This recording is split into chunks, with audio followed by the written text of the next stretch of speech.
Now this is part 3 of my video series for my students. Now you say, well, you've been running a almost totally educational platform up until recently. Why the change? Okay. When I first started putting up videos, I did this initially because of a text-to-speech software that I had actually designed that I wanted to market. But what I was quickly discovering is that nobody trusted my software. That's because they didn't know me very well. And I thought, well, the best way to get these people to trust my software is to introduce myself and show these people that I will not contaminate their computers. How do I do that? By showing them how to actually build a computer. I show them step by step how they can actually build their own computer without having to go to the computer store and buy one. Okay, all you have to do is buy the parts, hook them up, and there you go. And I show them how to install software, the whole 9 yards. Now, why would I go to the trouble of showing people how to build their own computers, how to install their own software, and then turn right around and contaminate their computers? That wouldn't work. That's an illogical statement. You're standing there helping people build computers, install their own software, and then you turn right around and contaminate their computers with viruses and worms? That doesn't make any sense. That doesn't make logical sense. Because all they'd have to do is reformat their hard drives and they'd be back in business. It'd be a fruitless gesture. See what I mean? Oh, it'd be a little troublesome, but they could do it. I was trying to get people to trust me. Well, when I started putting up the videos, I began to realize how much of an educational gap there was between what I've had and what they've had. So I started teaching accounting, computer tech, high-end mathematics, how to speak, read, and write Italian. I was getting stories of how these people were being bullied, how they were facing eviction, how they were facing starvation. Well, I didn't want them out on the streets, because if they end up on the streets, what's going to happen is they're going to start begging at my doorstep. And nobody wants that. That's shame on them, and it's hardship on me. So the best win-win scenario was to get them off the streets and put them back into gainful employment. And I certainly don't want anybody bullied to death. So I put out all this information to help them out so that they could get back on their feet, build computers, and maybe even buy some of my software. Because I know some of them would be grateful enough for what I had done for them that they would indeed buy my software.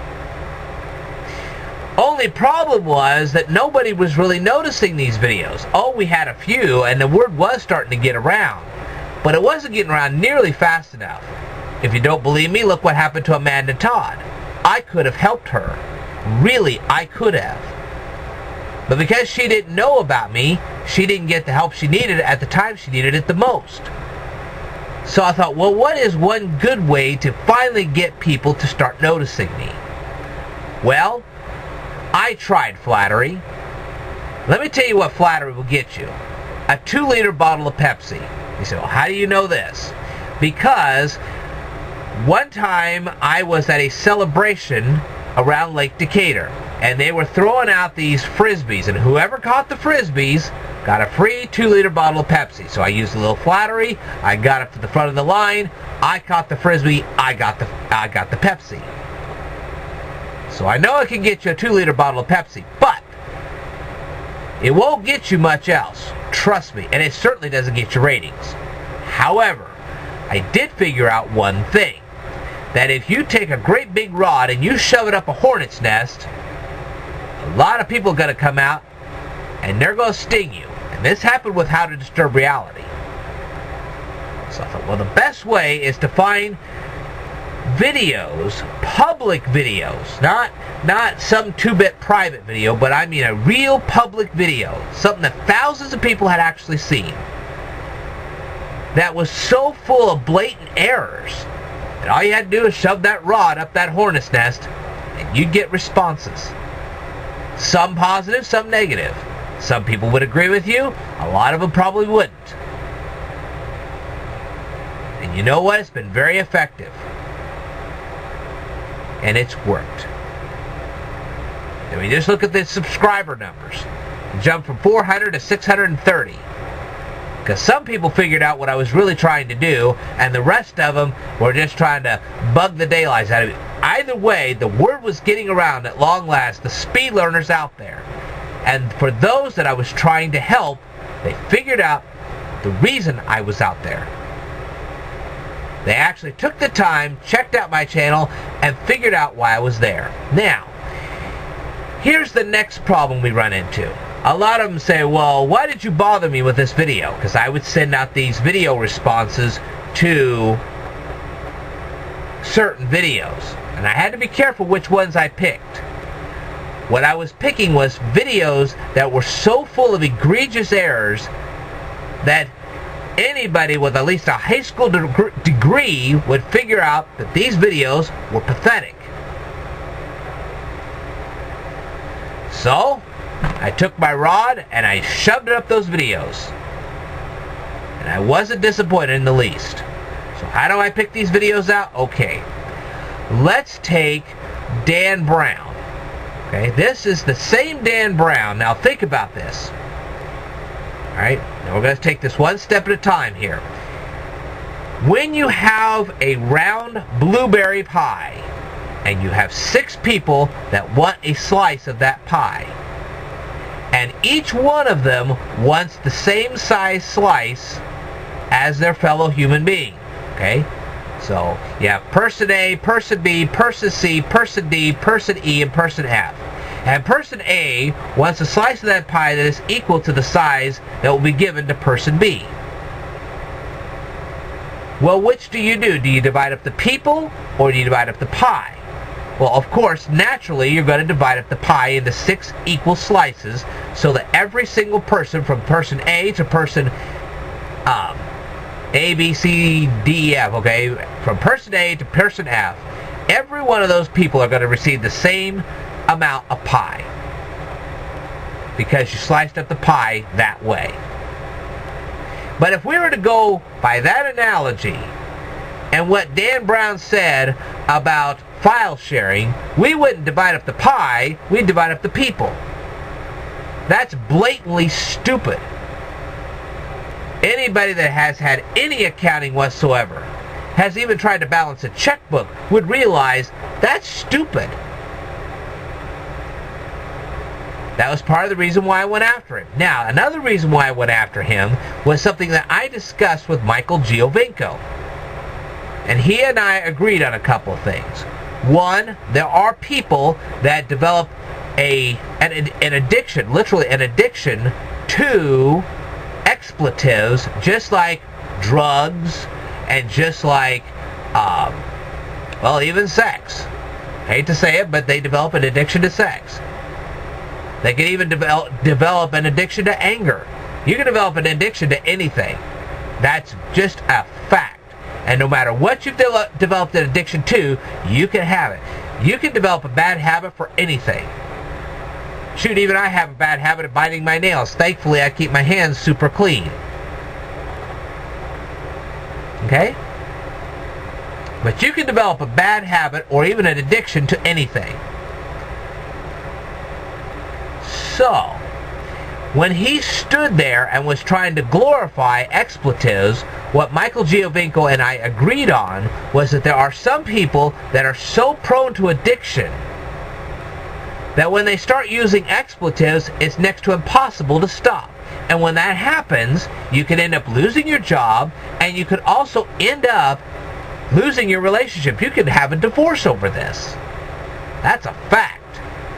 And what happened was that what I said was that because so few people hold a PhD in psychology, often people cannot tell whether somebody can handle an addiction and somebody who can't.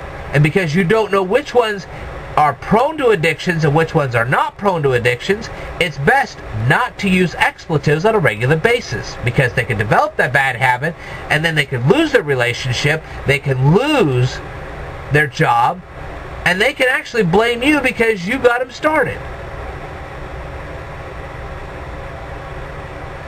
But Dan Brown doesn't feel that way, and that's wrong. What does Dan Brown know? Does he have a PhD in psychology? No. I've done research on it. Apparently he hasn't. And that's why I went after him. It's the same way when I went after Beauty Crush. What was Beauty Crush doing that was so bad? Okay. She was dispensing psychological advice. She was actually literally telling people that, oh, it's okay to be shy. Without realizing, without ever doing research on shyness. She did no research on this whatsoever. But I did. And what did I discover? Something called social anxiety disorder. And I actually covered this in a YouTube video. Social anxiety disorder is an extreme shyness that can actually kill you. That's right, a form of shyness that can actually kill you. Now, Beauty Crush is not qualified. She does not have a PhD in psychology enough to tell whether somebody is experiencing a mild form of shyness or whether they are actually experiencing social anxiety disorder. So her advice to people can be fatal. That's why I went after her.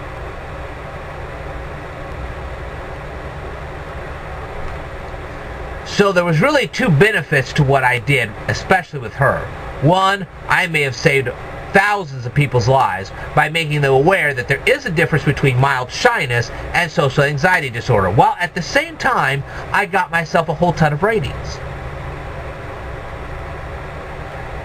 Here's another one that people really got down on me on, and I finally had to really go after them for it. I made a video about nail polish remover. Do you know that if you mix acetone with chlorine bleach, you can form the deadly gas chloroform, which can kill some people, especially those who have heart problems? I didn't tell people that to see if they'll experiment with this. I told parents this to keep their kids from doing things like that. You mix nail polish remover with Clorox, you're going to have a problem. And parents need to know about this problem before it gets out of hand, before somebody dies. So I was trying to save some people's lives while getting some ratings at the same time. That benefited them, and it benefited me at the same time. You should have seen how raised I got over this. It was ridiculous. Do you now see I work with information that's a little bit higher than everybody else? Not one person has ever asked me, hey, Ted, where are you getting this information from? What makes you think this is the way it is? Because I'd happily answer that.